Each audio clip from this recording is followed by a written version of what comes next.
Welcome to 101 East. I'm Steve Chow. With its shimmering temples and barefooted monks, Thailand represents the serene and sacred image of Buddhism in Southeast Asia. But frequent scandals involving cash, drugs, and guns have shaken the monkhood to its core. Reporter Pailin Waddell investigates Thailand's criminal monks and meets those on a mission to save the nation's moral soul.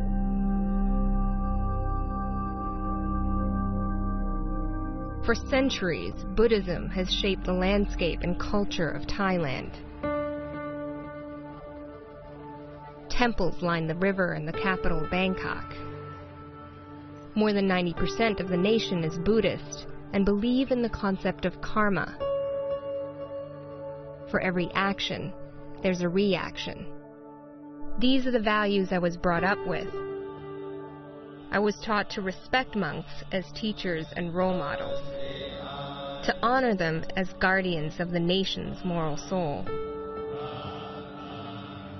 Monks lead lives of austerity and self-discipline. They live on charity, renouncing worldly pleasures and possessions in place of prayer, fasting, and meditation. Today, 10,000 monks have gathered to perform a sacred ritual in downtown Bangkok.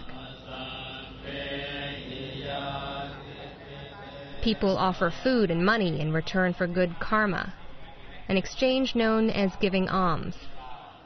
The faithful kneel at the feet of the monks as a sign of respect. But that respect is being challenged as a series of scandals shake the public's faith in the monkhood. Buddhism in Thailand is more than just a religion, it's part of the national identity. So monks are the caretakers and teachers of the religion. Any criticism of the monkhood or any wrongdoing by monks is seen as a sensitive issue. But there's another side to the monkhood. Thai media show shocking footage of misbehaving monks every week. ล่าสุดประเด็นภาพที่เผยแพร่ในโซเชียลมีเดียกรณีพระกอดสองสีกาซึ่งเป็นชาวต่างชาติ Breaking Buddhist vows of chastity is considered a serious offense. But some monks are also breaking the law. จับกุมได้พร้อมกับวัยรุ่นอีกคนหนึ่งอายุ 17 ปีของกลางมีปืนด้วยนะคะปืนเต็มไปหมดเลยฮะนี่เป็น10 กระบอกเลยมั้งเนี่ยโทรศัพท์มือถือพระพุทธรูปแล้วก็ที่สำคัญคือซีดีลามกชายรักชาย The public watches in shame as monks fight other monks and get arrested for being drunk, eroding the trusted bond between monks and the Thai people. ไม่โกหกนะอันนี้ไม่โกหกนะ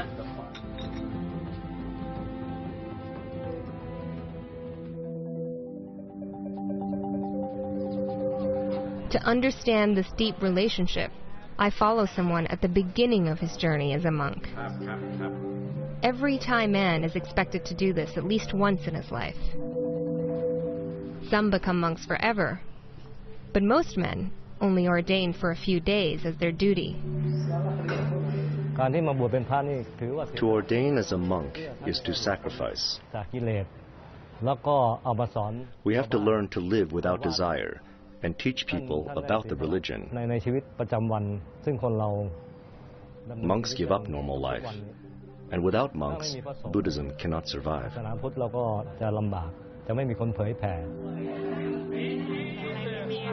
Norpat is spending 10 days in the temple as a sign of gratitude towards his elderly parents.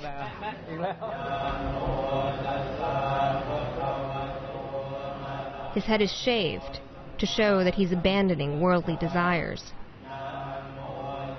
In this lifetime, you should ordain for your parents at least once. That's my belief. I hope that this will bring us together again in the next life, and that it will bring my parents good karma. This is his last meal with his family. As a monk, he will follow 227 rules, like eating only before noon and having no physical contact with women.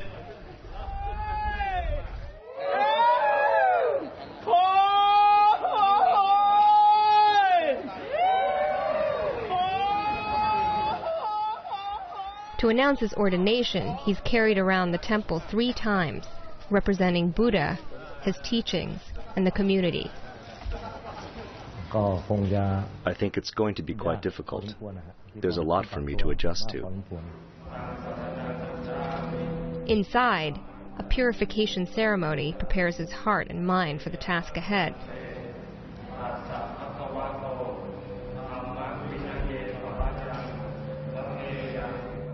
Norpat must pledge to resist the temptations of modern life, vows that others have broken.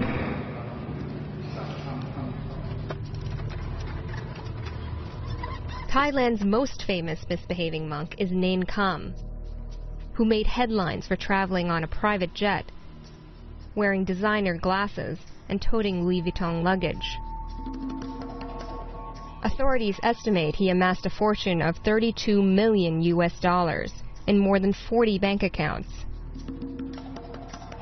Police charged him with money laundering, embezzlement, and fraud, but he fled Thailand and disappeared.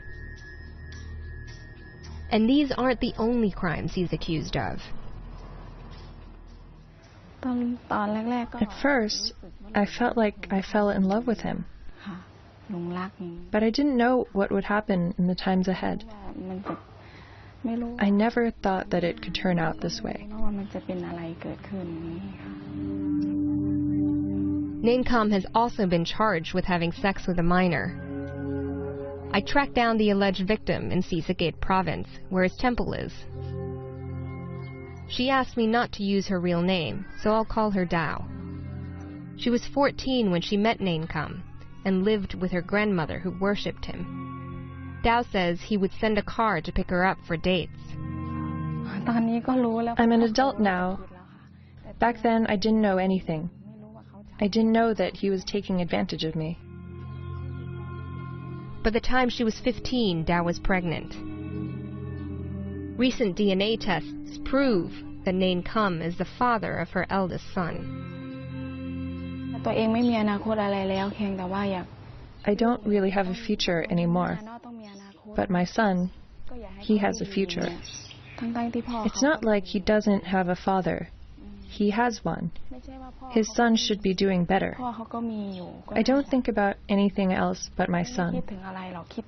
I just want my son to be comfortable.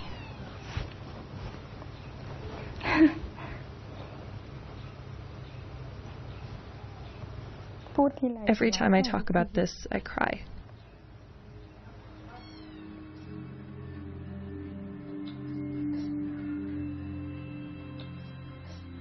This used to be Luang Pu Nain Kam's temple.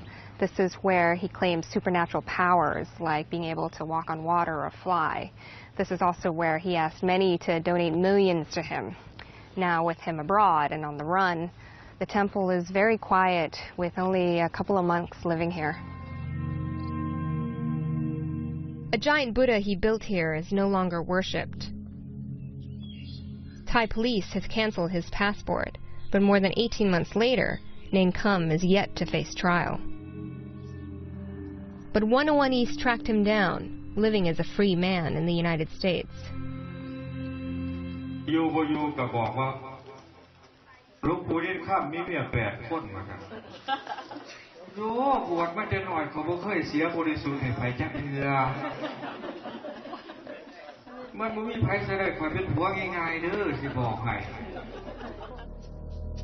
In this footage leaked to us by a follower, Nain Kam delivers a sermon at a temple in San Diego, California.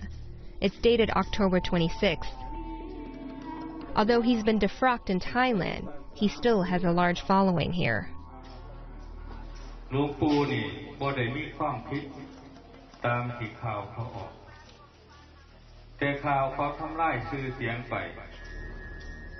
He's been living at his property outside San Diego that bears the same name as his temple. Inside, a large statue is engraved with his name.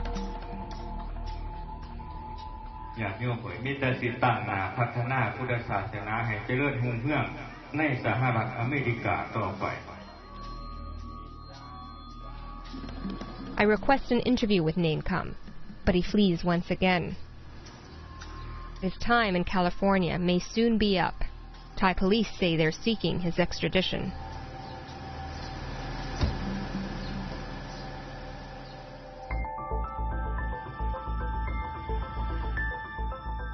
Back in Bangkok, I meet the man who brought the Nain Kham case to light.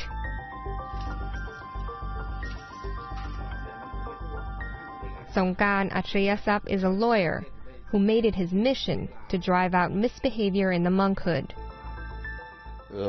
We never expected it to become such a big case on a national level and worldwide. Driven by his desire to protect his religion and country, Songkan has exposed more than 60 monks for misconduct in the past 8 years. It has made him somewhat of a celebrity. People crowd into his house asking for help when a monk has done something wrong. Songkan uses the media to put pressure on authorities to act against bad monks. Most of his information comes from his popular Facebook page, where he first raised suspicion about Nain Kham. But his techniques have attracted critics. People say, "You're going to hell for exposing a monk." So I turn around and ask them, "Are you really telling me that I'm going to hell?" And instead of answering, they run away, like Nain Kham's run away. Because monks are placed above ordinary people, reporting them can upset Thailand's complex social hierarchy. Many say Songkan and his team of investigators are often the only ones who listen. It's like preventing people from drowning. I take them and guide them to the authorities, and we do it for the good of the world. But Songkan is not the only one uncovering serious crimes by monks. Another, more sinister case is making headlines.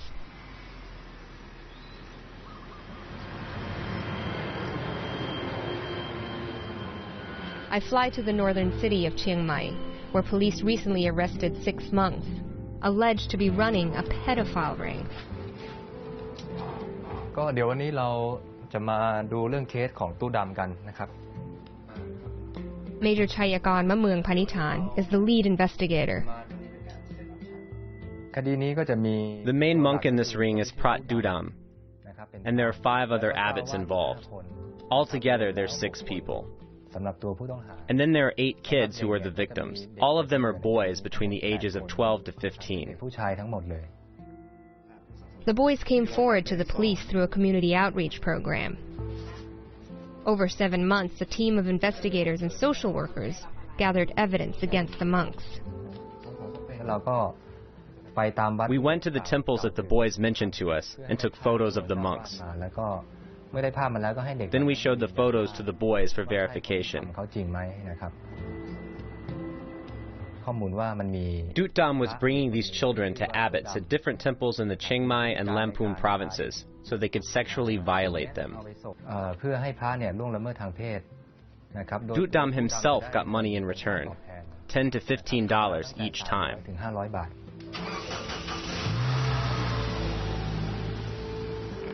The police raided 5 temples and discovered pornography and sex toys. This is one of the accused monks, who was defrocked and taken into custody.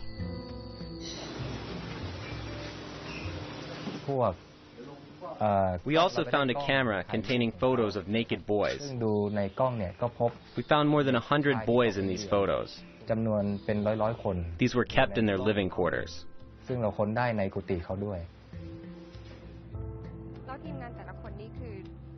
What ที่เห็นหลังกำแพงนี้ก็เป็น1ใน5 วัดนะครับที่ตัวเจ้าวาดเนี่ยมีพฤติการรับเด็กจากพระตู้ดำนะครับเอามาล่วงละเมิดทางเพศและกระทำชำเราครับ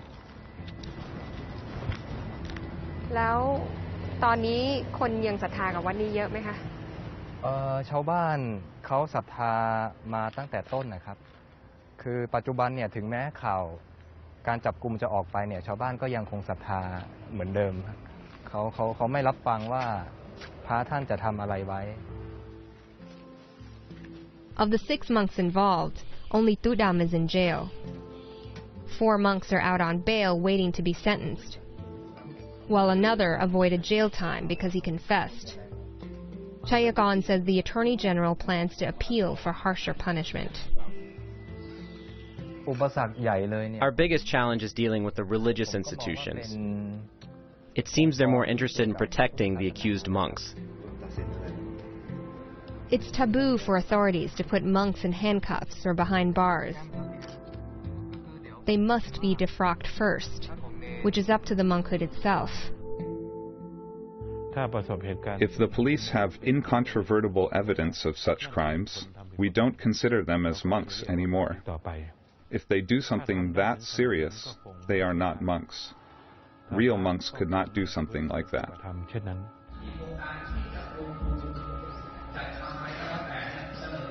The monkhood in Thailand has its own justice system.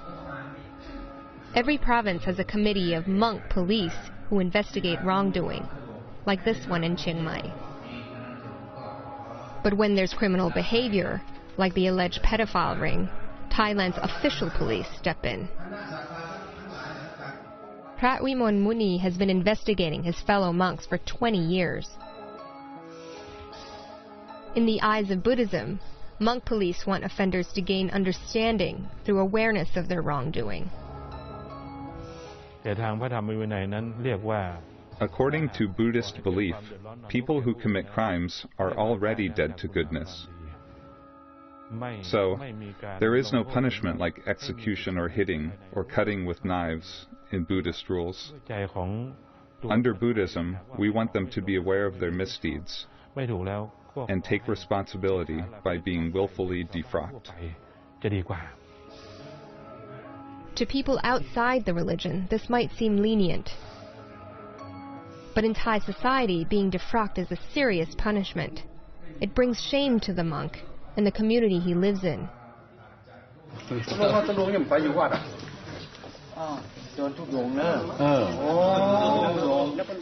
This monk has been caught selling food that was donated to him.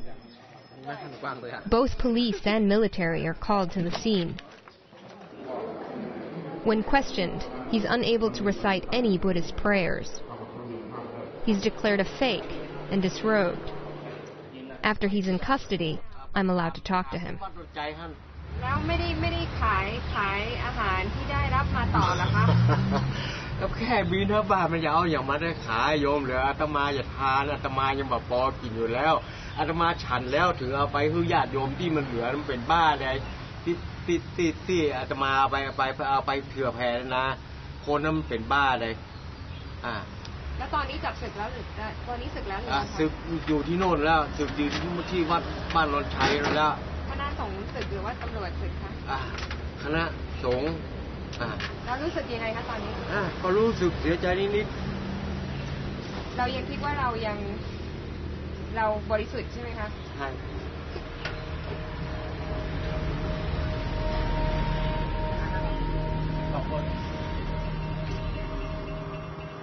In response to the number of bad monk cases in the media, Thailand's military government wants to clean up the image of Buddhism.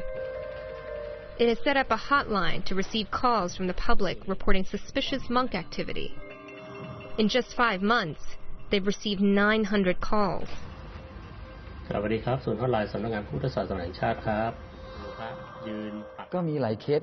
We see cases like complaints about misbehavior with women, misuse of money, gambling, and drugs. These make up the majority of the cases we see. Inspector General Chachai works with the monk police to investigate complaints. He says his department has resolved about 800 cases so far, but he admits that their power is limited. The biggest punishment they can get is to be defrocked. After they're defrocked, our job is over. He wants something much stronger for monks who break Buddhist rules to be punished under criminal law. And Thailand's military government is drafting a bill to do just that. This means breaking a vow of celibacy could result in fines or jail time for the monks, as well as for the women they're caught with.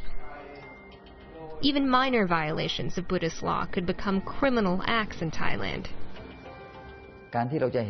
Like if we see that people are putting Buddha images on the ground, this would be illegal and the new law will help us. This would set a new precedent in Thailand, using the power of the state to enforce Buddhist rules, which critics fear would threaten religious freedom.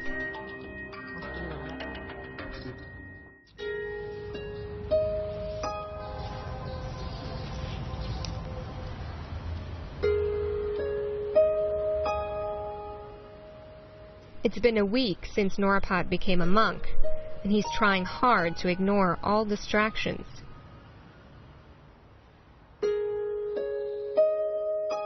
I definitely miss my family. My oldest child is 35 years old now, but I've always lived with my family. But I've just ordained, so of course I miss my family. His days at the monastery are spent meditating and reading Buddhist literature, and he says it's forcing him to think differently about his life. I have definitely changed. I follow the precepts according to Buddhism, and I am now more present.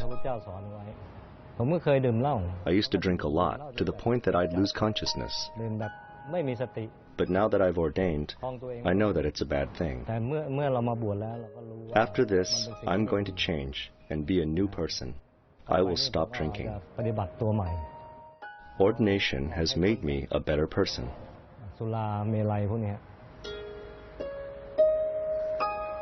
Thailand has 350,000 monks. Most, like Norapat, manage to stay out of trouble. Bad monk cases get widespread attention because it's unexpected and shocking. But it's unclear if more monks are misbehaving, or if the modern age is simply exposing their frailties. My advice to other men is to ordain when you are ready, not when someone asks or forces you to. You need to know what you want out of being a monk and why, and prepare yourself for ordination. That's my advice to them.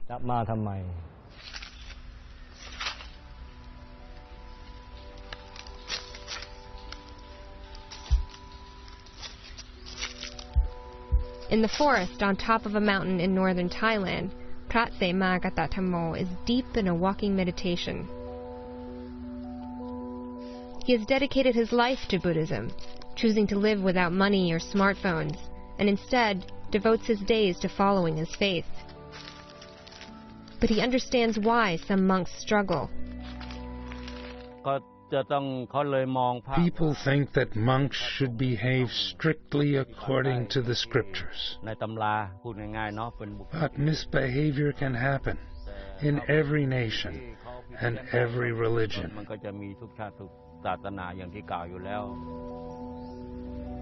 He says ultimately, monks are just regular men.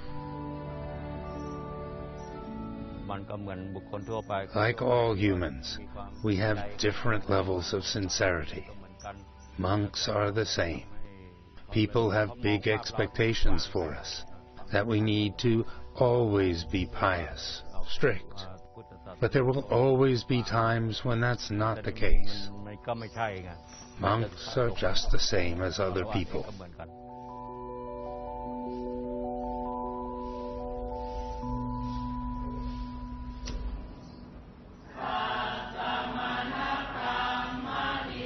Though new scandals leave fresh stains on the faith, Thais aren't abandoning their religion. The monkhood is under more public scrutiny than ever, but across society, everyone from private citizens to the government is stepping in to protect Buddhist values. They know the stakes are high. Buddhism and the Thai identity are closely intertwined.